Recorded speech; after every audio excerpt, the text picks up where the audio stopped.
Staging your home is so ultra critical to getting the best bang for your buck when you're selling your home. This is what we're going to be discussing today, and we're going to start right now.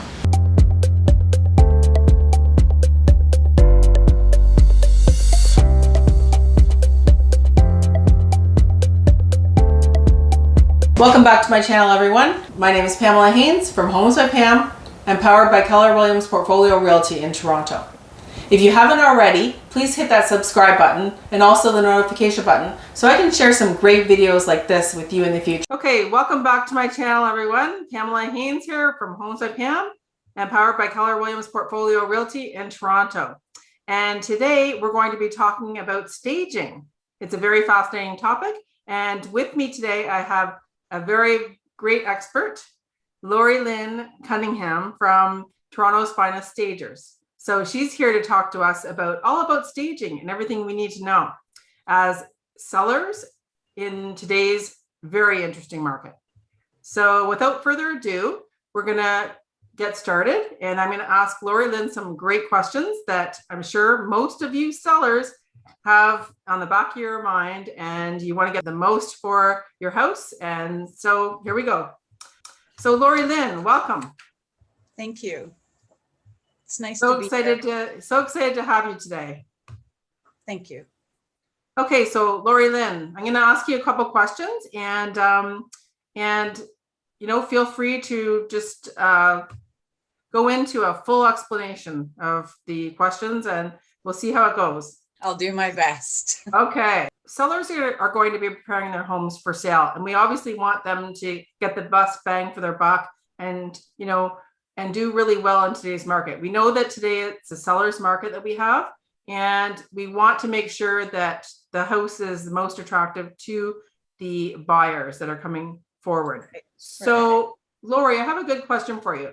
How do you make sure that a seller's home is going to attract multiple buyers? What would you suggest are the best techniques from a staging point of view to make sure this happens?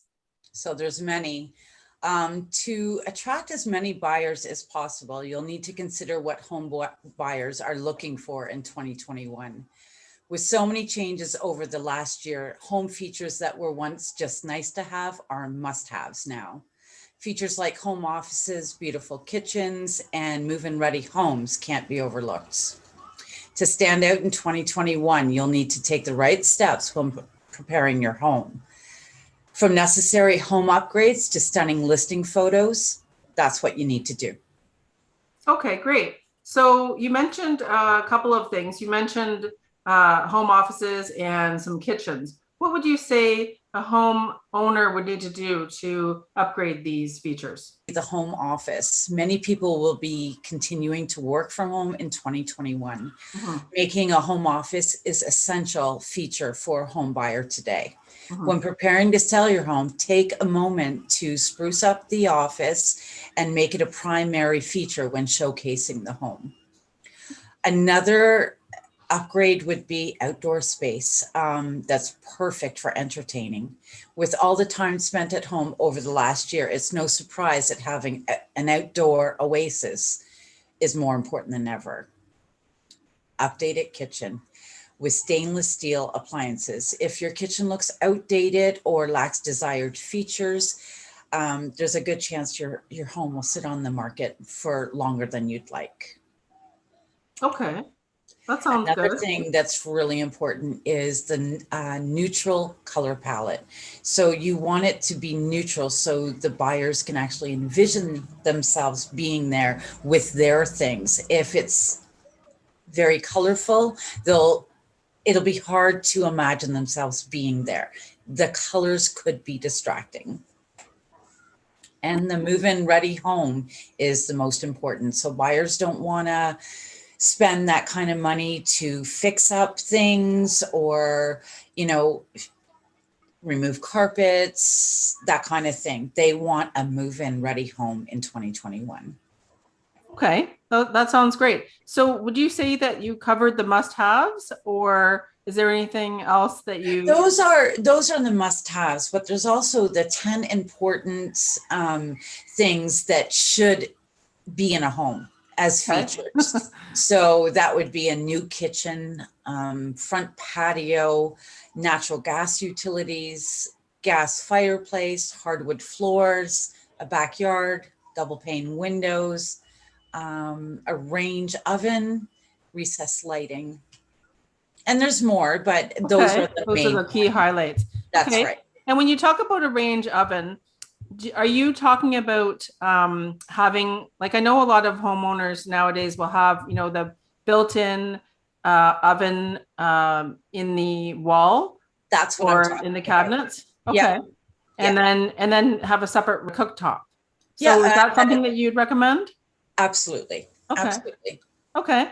The more And updated, because your kitchen and your bathroom come with, that's the furniture for it. You want to make sure they are newer, modern. Stainless steel is a big one. right. Okay. And what happens if the home has like an older oven range combined? Do you recommend that they pour some money into that? Yep, replace them. That is, the kitchen is probably the best selling feature of a home. Mm-hmm. That's what people look for, is in the kitchen, because it's already furnished. Right. You want it to be perfect, and you don't want to have to replace these things once you move in. Mm-hmm. Is there ever a concern that if a buyer, or do you have any pushback from sellers?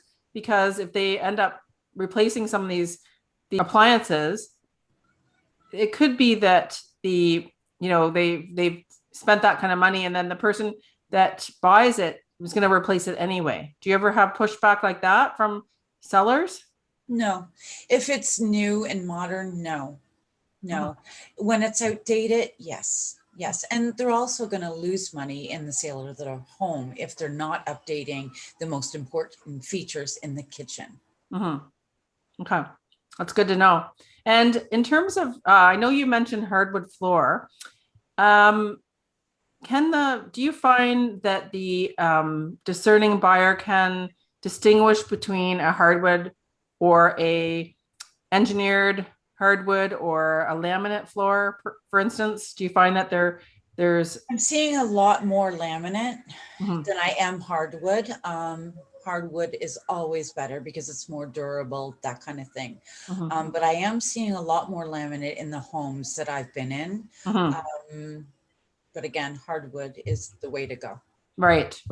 Okay, well, that's good to know. And you also mentioned patio, to enhance the patio. Is there any particular things that you would want? Well, you want to make it as comfortable as possible, because with the way things are right now with COVID, a lot of people are doing their entertaining in their homes. And now that summer's here, you're going to be spending a lot of time in your backyard. You want to make it as comfortable as possible. Right. Especially if you do a lot of entertaining. Right. Okay. And fireplaces, is there a certain type of fireplace? I know you had mentioned a fireplace. No, I mean, a lot of them are custom built that I've seen. I think the fact is just to have one, make it look nice. Custom built is the way to go when it comes to fireplaces, for sure. Okay, great. Okay, thanks for that. And I think you kind of covered some of the features that should be replaced. Is there anything else you would want to add to that? Well, one of the major things that you would want to look at, so a couple of the features that you would not want to have your house on the market with. So popcorn ceilings, they're definitely out. Wood, paneled walls. Okay. They belong in the 70s. They need to stay in the 70s. And the other one would be carpet throughout the home. Okay. People want hardwood floors. Okay, that's good to know. Okay, so let me ask you a few questions about that. So the popcorn ceiling, we'll feature that so that people can have an idea of what those popcorn ceilings look like. Right. How would you describe them best if you were to describe popcorn ceilings? Well, is it kind of like a textured ceiling, would you say? It's textured, and the thing about it is it collects dust. It collects everything in the air, and because of the dryness of it, it does collect everything. Mm-hmm. They're hard to clean, Mm-hmm. and they're hard to maintain. And when you're going to paint it, it is a very messy job. Right. So if you're selling your home and you've got a popcorn ceiling, you want to hire someone to scrape it off and have it redone. You really do. Okay. That's good to know. So you mentioned that, and then you mentioned also carpet. So is that any type of carpet, or would you just say shag, or is there any cool I would carpets say or so wall to wall carpeting. okay, Right. So you want to show the floors, the right. natural floors that are underneath. Mm-hmm. With carpeting, no one wants to move into a home that's been carpeted or that has carpeting, whether it's just in the bedrooms or in throughout the house, Mm-hmm. because carpet holds on to fibers and dust and that Mm-hmm. kind of thing. You want to move into a home that you know is clean, Right, because right, that's number one rule in staging, right, cleanliness. right. Okay. So if one was to have for instance, a home that has carpet in it, and would you recommend that they replace the carpet completely and then put in hardwood floors, or what would be a cost-effective way of sort of, So not making it so expensive so it's price prohibitory, but at the same time the resale value is really good and it really well, helps. first of all, what you would do, you want to see what's underneath that carpet. Mm-hmm. 9 times out of 10, it already is hardwood, Mm-hmm. right? Yeah. So the most cost-effective way to deal with that is to have the floors refinished. Okay. Lift the carpet, have the floors refinished. If it's really bad, you would sand it down. You would have a professional come in, sand Right. it right down, revarnish it, that kind of thing. Okay. Great. And if there is not hardwood floors under the carpet, what would you recommend? Have hardwood installed. Okay. Or maybe a laminate or something a little bit more cost Like effective. I said, I've seen a lot of laminate, even mixed with the hardwood. So my feeling is that the laminate looks great. Mm-hmm. Is it as durable as the hardwood? I would say almost, yes. And the thing about laminate, it is waterproof, Okay. right? So it's a catch-20. It depends on what you're looking for. Mm-hmm. The hardwood always looks so much better. The Yeah. laminate looks great until it gets the wear and tear. Right. Right. And when you see laminate with wear and tear, what do you see? How would you describe that? It needs to be replaced. Does it show like visible wear and Depending on the grain that you've gone with or the okay. finish that you've gone with. Yeah. Okay. Okay. Yeah. And I also find with the laminate, if it's not installed properly, you will get splits within it very quickly after installation. Oh, okay. So it's like kind of like the tongue and groove type It of is a tongue and groove. Yeah. okay. And if it's not installed properly with, Yeah. the proper space, perhaps towards the end, then as Right. the weight Right. people are walking along it, it probably will move. That's Yeah. right. It's Okay. almost with the newer laminate. I actually did a floor for an Airbnb Mhm. and we put down the laminate flooring ourselves. And we had to lift up, go back a few times Mhm. to ensure, because it's almost like a floating floor. Oh yeah. Yeah. So along those lines, a question I have is if one has, that really old, there's like a really quite an old floor, and it's not tile. It's kind of like it's like a pseudo tile. It's kind of like almost like a stick-on tile. I have a space I have to update for that. It's actually one of my rental space. Anyway, so I just wondered if you recommend just, finishing the floor over top, or do you recommend peeling that off? Because I just wonder about, possible asbestos underneath. What do you think about that floor? Or have you heard about that type of floor? Yeah, yeah. So the difference between that type of flooring now and then is back then the color was all through. So no matter how much wear and tear you got, the color was still intact. Mm-hmm.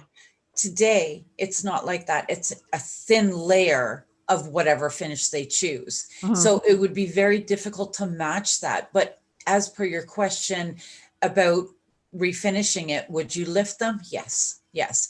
And I say that because how long have they been there? Right. Right? You're absolutely right when it comes to the asbestos. Right. Yeah. Right. Rather than putting something over top of it, like Yeah, a, I wouldn't do that. I'm Okay. assuming it's in a basement area. uh, this is in every single apartment. And Okay. so it needs to, yeah, I would like to look at it to see better. yeah, yeah. Okay. That makes sense. Okay. And then the other question or the other thing you mentioned was the wood paneling. Right. Now, I've seen an effect that people use where they paint it. And I know there's an effect that, and I can't remember what it's called, but and maybe you might know. But I know my son really wanted to do that or have that in his bathroom when we renovated his bathroom. So, do you happen to know or can you think of what that is? Would it The be a whitewashing? there was another name I remember that he used, and it was like white. It was like the white panel, but it was like a repetitive panel type Okay. of wall. Yeah. Yeah. And he really wanted it. And I'm trying to think of the name of it. It seems to be the in thing because I just wonder if there's a way of getting around those 70s type of paneled Well, I think, walls. yeah, with the 70s paneled walls, they're all a shade of brown, Hmm. right? So I've seen some panels at Home Depot Hmm. that are much more attractive. Hmm. Okay. And it's not the repetitive Hmm. grain. Right. They have all kinds of, like, you can get a marble look-alike Hmm. in these panels. Hmm. So there's a wider range of variety, Okay. right? So it's very different from the panel that's in your cottage, let's say. Okay. Right. So yeah, with panel, yeah, you could paint over it. Yes, you could whitewash it. But bottom line, it's very porous and it does, again, like the popcorn ceilings, it absorbs everything. Really? Okay. So that wouldn't be the first thing you would suggest. Like, I just wonder about like even, for people that are just putting their home up for sale for a quick fix that isn't going to cost a lot. I wonder if that could be I a would paint possible. it.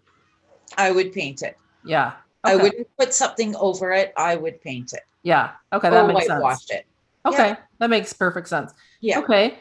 And is there any quick fixes or things that you can suggest a seller do to prepare their home before they put it up for sale? Things like that might not cost a lot of money that they Painting. can do.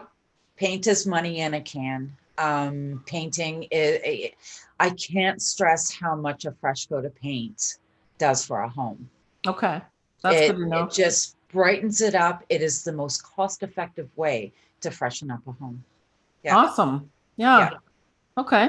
So painting is a very cost effective, cheap way to It upgrade the is. home. It And you is. did mention like a neutral palette. So that's good to know. Yep. Yeah. Yeah. When Awesome. you're selling your home, you want to stay with a neutral palette. When it comes to staging or cleanliness, or the neutral palette works with everything. And that owner is going to want to envision themselves living there with their things. They can't really do that with dark, bold colors. They need Right. something neutral so they can actually see past. Hmm. Mhm. Right. See past the boldness The and boldness, yeah, envision themselves in that's the right. actual Especially home. if Yeah. there's dark hardwood floors. It really brightens them up as well. Yeah. Yeah. Right. And ceilings should be painted every time there's a paint job done. Okay. And are you seeing a certain color of hardwood floors out there right now, or a certain color of laminate, or what have you? With laminate, I'm seeing a lot of Okay. grays and beiges. With the hardwood floors, I'm seeing a lot of dark hardwood floors. Really? How dark would you say? Is it like a neutral, like medium dark, It's or? no, it's not a neutral, but it's not, let's say a Okay. chestnut brown. So that, Kind of like a medium. right, Yeah. right. Yep. Okay. That's interesting. And Mhm. would you say that the individuals whose homes you've seen the medium gray are those recently upgraded, or is that Yes, just, yes. yeah. Recently upgraded. Okay. Yeah. Okay. Are you seeing many grays in terms of uh hardwood? Like, are you still seeing the grays? Because I know grays have been like a gray I'm, brown. yeah, I'm still seeing a lot of grayish. Okay. So, Yeah, grayish uh, or grayish. well, it's grayish because Yeah. it's gray and it's beige. Yeah. Um, but Mhm. yeah, if people are sticking with the hardwood or they're going to the laminate. Mhm. That's my consensus on that. Mhm. Okay, that's good to know. So, anything else that you would suggest a person, do that goes beyond the usual home upgrades to attract potential buyers? Cleanliness is key. It really is. Your buyer wants to see that you've taken care of your home. If it's clean and your walls are freshly painted, they're going to Mhm. look at that home as a well cared for property. Yes. That's what they're looking for. They don't want to have to come in and fix what hasn't been fixed. They Mhm. want to come in and just they want to move in ready home. Right. That's the main thing. They want to be able to just move their things in, unpack, get comfortable. They don't want to have to come in, repaint, rip out a kitchen. They don't Mhm. want to do those things. They want a move-in ready home. I can't stress that enough. Turnkey. They want the turnkey home. Yes, Right. yes, Okay, that's great. Good to yes. know. Okay, anything else we didn't cover that you can think of? I think we pretty much covered everything. Other than the staging aspect of it. I mean, staging can be done for both occupied and vacants. So Mhm. when it comes to an occupied home, you're using their furniture and their decor. You Mhm. want them to remove anything personal, um, but you also want to get as neutral as possible. Mhm. Right. So if you're using half of their things and half of, you know, my things, Mhm. we need to meet a happy ground. Mhm. Right. So with vacant staging, your palette is empty. Mhm. Right. So you can get as neutral as you'd like. So if you're selling your home, do it with staging for sure. Mhm. Okay. And do you sometimes struggle with getting people to really give up on their personal items? Like having their personal items there? Yes and no. So I've actually created a pamphlet for this because a lot of people, when they're selling their homes, they become emotional.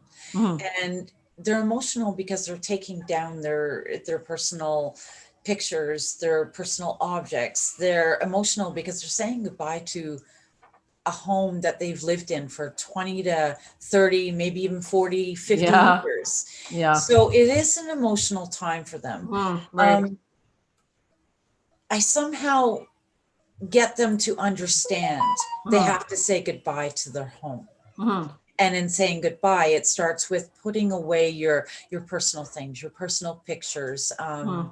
One of the common things that I see is, the height of their children on walls. Take Mhm. a picture of it, frame it.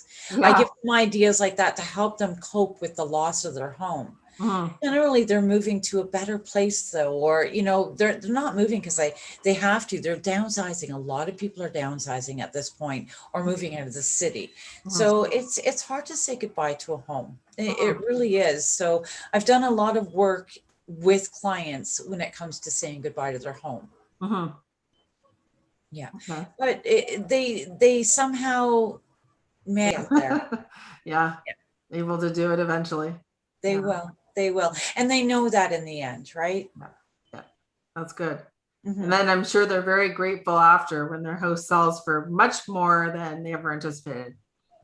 They say between 6 and 20% more if you stage your home. Yeah. Um, don't leave it empty because you're leaving money on the table. That's for Yeah. sure. Yeah, that's good. Any small upgrades one can do in the meantime while they're waiting, I guess, to get their home marketed, just to sort of prep their home for relatively cheap, not So something that's cost effective besides the painting.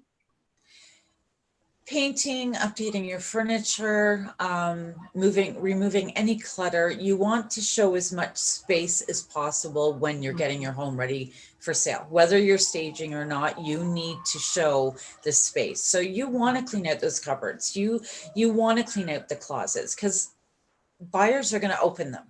They're going to Right. open them to see what's in them. You don't want anything falling out. Okay. If That's you good. can't, if you don't have the opportunity to move them, like completely clear them out, you want to organize them so you can see the potential space. So Right. that's really important. The cleaning's really important. And in the end, photography is the most important because that's what's going to sell your house. Right. People are looking at those pictures from within your city, from out of state. They're looking for that special home. So you've got to make sure your pictures are perfect. Right. So professional photography is definitely the huge bullet point here. Right. Because I suppose what you're getting at is that most buyers start their search online. They do. Yeah. They do. It's They do. over And that's the first, 90%. yeah, and that's the first impression they're going to get of your home. So Yeah. you want to make sure your MLS photos are Top notch. incredible. Yeah. Yeah. Okay. That's good to And your know. curb appeal too. The curb Yes. appeal is huge because that's the first thing they're going to see. Right. Because if your photos aren't great, then they're not even going to bother coming in. They They're won't not even going to make get an past the appointment. first photo. Right. Yeah. But you've made some great points. Oh, I know. Decluttering. So for decluttering, what percentage of, is there a certain percentage of things that you want people to remove from their home, you know, or to lose, so to speak, lose? Well, when it comes to decluttering and people are moving, it really depends on how long they've been in the house. So Right. if you have someone that's only been there a few years, the decluttering process is not going to be huge. Now, if you have someone that's been there, like my last client had been there 50 years, it was the family home. The decluttering was, it was extensive.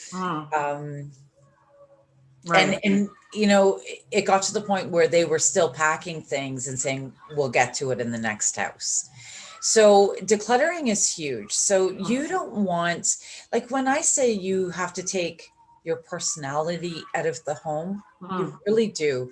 So, you know, depending on your style, if it's not neutral, it's got to go. If it's personal, it's got to go. Right. Kitchens and bathrooms should have completely empty counters. Your toothbrush should not be sitting there. So what I usually suggest is that they get a basket for the bathroom, put everything in that basket and just put it underneath the sink, you know, and use as needed, because you have a few days where you're doing showings, and whether it's, you know, just the photography or whatever, you want to make sure that things are cleared. Right. Sometimes, depending on their coffee maker, I might say that can stay, because it's a nice coffee maker. Yeah. Right. I know they're going to use that during the move. So things like that, but you want everything cleared off. So a couple signature pieces, maybe. Maybe. Yeah. And that depends on if they're, you know, if they're a nice enough piece to sell the house, because you want to sell your home.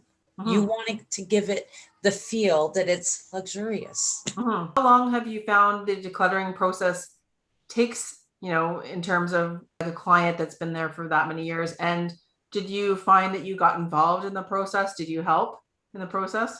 Absolutely. On the home that I just did, it was 3 weeks of clearing out clutter.